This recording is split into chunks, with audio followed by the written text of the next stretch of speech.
7 news की ओर से सभी देशवासियों एवं प्रदेशवासियों को धनतेरस, दीपावली, गोवर्धन एवं भाई दूज की हार्दिक शुभकामनाएं एवं बधाई।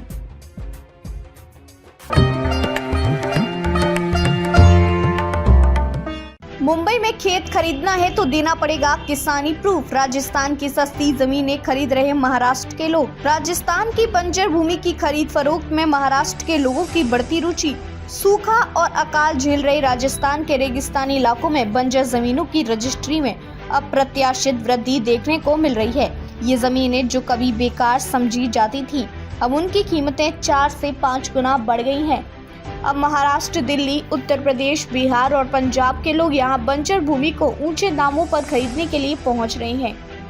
कुछ साल पहले तक जिन जमीनों की कीमतें 20,000 से 25,000 रुपए प्रति बीघा थी, अब उनकी कीमतें 1.5 लाख से 2 लाख रुपए प्रति बीघा तक पहुंच गई हैं। यह पूरा मामला फलौदी जिले के घंटियाली तहसील के उदट, मिटड़िया और मियाकौर गांव से जुड़ा है। यहां की जमीनों की बिक्री के लिए स्थानीय लोगों ने मुंबई में प्रॉपर्टी का व्यवसाय भी शुरू कर दिया है। बढ़ती हिस्सेदारी और स्थानीय किसानों की कमी। रिपोर्टों के अनुसार यहाँ करीब 50 से 60 बीघा की जमीन में 1000 से ज्यादा हिस्सेदार हैं। एजेंटों के माध्यम से जमीनों की जमकर खरीदारी हो रही है और हजारों लोग अब तक यहाँ से जमीनें खरीद चुके हैं। इनमें से अधिकांश जमीनें महाराष्ट्र के लोगों के नाम हुई हैं। मीटड़िया गांव के कस्बे में अब केवल 5 स्थानीय किसान बचे हैं, जबकि इस कस्बे में 1000 से अधिक किसान अन्य राज्यों से जुड़े हैं। महाराष्ट्र में भूमि खरीदने के नियम। महाराष्ट्र में कृषि भूमि खरीदने के लिए किसान होना अनिवार्य है। यही कारण है कि महाराष्ट्र और अन्य राज्यों के लोग अब राजस्थान के रेगिस्तानी क्षेत्रों की बंजर भूमि खरीदने के लिए दौड़ रहे हैं। महाराष्ट्र में किसी भी राज्य का किसान भूमि रिकॉर्ड या किसान प्रमाण पत्र दिखाकर भूमि खरीद सकता है, जबकि राजस्थान में ऐसी कोई पाबंदी नहीं है। पावर ऑफ अटॉर्नी के माध्यम से हो रही खरीद फरोख्त। स्थानीय लोगों का कहना है कि अधिकांश भूमि की खरीद फरोख्त पावर ऑफ अटॉर्नी के जरिए हो रही है।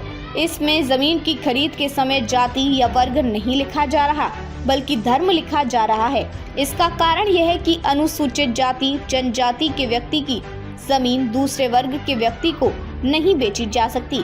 पावर ऑफ अटॉर्नी के जरिए कंपनियों और व्यवसायी व्यक्तियों ने जमीनें खरीदी हैं और फिर बाहरी लोगों को बेच दी गई हैं। सरकारी योजनाओं का लाभ नहीं मिलना।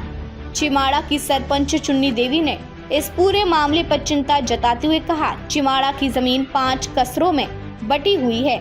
हमारे परिवार के एक सदस्य ने जमीन बेची तो एक कस्बे में 278 लोग मालिक बन गए। ऐसे में सरकारी योजनाओं के लाभ के लिए हमें सहमति पत्र भी नहीं मिल रहे हैं। ये स्थिति स्थानीय किसानों के लिए एक गंभीर समस्या बन रही है, जो उन्हें सरकारी योजनाओं से वंचित कर रही है। राजस्थान के रेगिस्तानी इलाकों में बंजर भूमि की बिक्री में आई वृद्धि स्थानीय किसानों के लिए नई चुनौतियां पेश कर रही है। भूमि खरीदने की इस नई प्रक्रिया में पारदर्शिता की कमी और स्थानीय प्रशासन की अनदेखी किसानों को सरकारी योजनाओं का लाभ नहीं उठाने दे रही है।